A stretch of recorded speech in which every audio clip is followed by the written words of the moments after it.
जलाल चांडे जो एक काज़ी अहमद जो वाक़ियो है उहो तव्हां अॼु हिन वीडियो में शेयर कंदासीं। दोस्तों जलाल चांडे वटि हिकिड़े प्रोग्राम में जेको आहे सो अचण जे लाइ हिकु शख़्स आयो, दावतनामो खणी आयो त जलाल चांडिया तव्हां महिमानी ख़ुसूसी थी अचिजो हिन प्रोग्राम में ऐं जेको आहे सो तव्हां पंहिंजे फ़न जो मुज़ाहिरो बि कंदव। त दोस्तों जलाल चांडे उन्हनि खां टेम वरितो। जलाल चांडे उन टेम ते वञी उते पुॻो।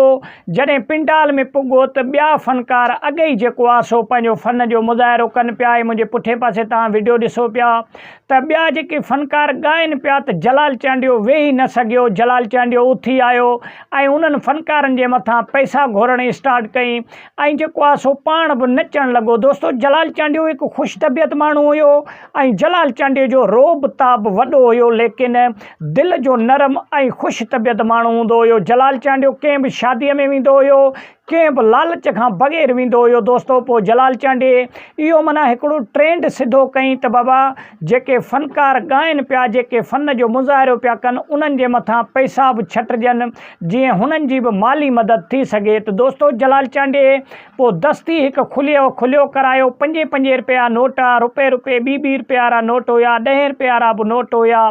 पोइ जलाल चांडियो हे फ़नकार जेको ॻाए पियो इन जे मथां जेको आहे सो पैसा घोर पियो करे। पोइ घोर करे जॾहिं वेठो वञे इन्हनि फ़नकारनि जेको आहे सो पंहिंजी महफ़िल पूरी कई ॻाए करे। पोइ वरी जॾहिं जलाल चांडे खे वारो आयो त जलाल चांडे वण वॼाए छॾिया। जलाल चांडियो हिकु बहितरीनु फ़नकार हुयो सिंध जो। हालांकि इहे नंढा नंढा ॿिया फ़नकार हुया, इन्हनि खे माण्हू एॾो दिलचस्पी सां न ॿुधंदा हुआ, लेकिन प्रोग्राम खे अॻिते वधाइण जे लाइ ऐं पोइ हिते घणो छिके वञण जे लाइ घणो टाइम हलाइण जे करे पोइ नंढनि जेके फ़नकार आहिनि उन्हनि खे बि माण्हू दावत ॾींदा हुया त जीअं प्रोग्राम हले ऐं आख़िरी पछाड़ीअ में जेको आहे सो भलो जेको ॻाइणो आहे उन खे टेम ॾिजे त जीअं माण्हू पिंडाल में वेठा हुजनि। पोइ जलाल चांडे खे 12 बजे हिते टेम ॾिनो ॻाइण ते।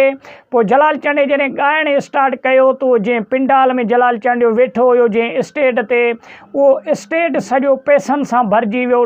10 रुपए वारा नोट रुॻो ॾिसिजो त तव्हां जेको आहे सो जलाल चांडे जे मथां छटण माण्हुनि स्टार्ट कया ऐं जलाल चांडे खे एतिरी घोर मिली वेंदी हुई ऐं जलाल चांडे खे एतिरी घोर मिली वेंदी हुई जो जलाल चांडियो ॿियनि पैसनि जी डिमांड ई न कंदो उन महफ़िलनि में ऐं प्रोग्रामनि में। दोस्तों जलाल चांडे कॾहिं बि कंहिं बि प्रोग्राम जे लाइ कॾहिं बि पैसा ते न कया। जलाल चांडियो सिर्फ़ु तारीख़ वठी छॾींदो हुयो ऐं जलाल चांडियो उते वञी रसंदो हुयो ऐं जलाल चांडे जो माण्हू पोइ वरी क़दुरु बि कंदा हुया, छाजे करे जलाल चांडियो हिकु पाए जो फ़नकार हुयो। दोस्तों पोइ माण्हू घोर बि जलाल चांडे खे ॾींदा हुया ऐं जेको आहे सो हार बि वग़ैरह माण्हू पाराईंदा हुया जलाल चांडे खे ऐं अजरखूं टोपियूं ऐं ॿिया खोड़ जेको आहे सो जलाल चांडे खे मिली वेंदो हुयो जो जलाल चांडे कॾहिं बि डिमांड न कई पैसनि जी। त वॾी महिरबानी, मिलंदासीं नेक्स्ट वीडियो में। तेसिताईं ॾींदा इजाज़त।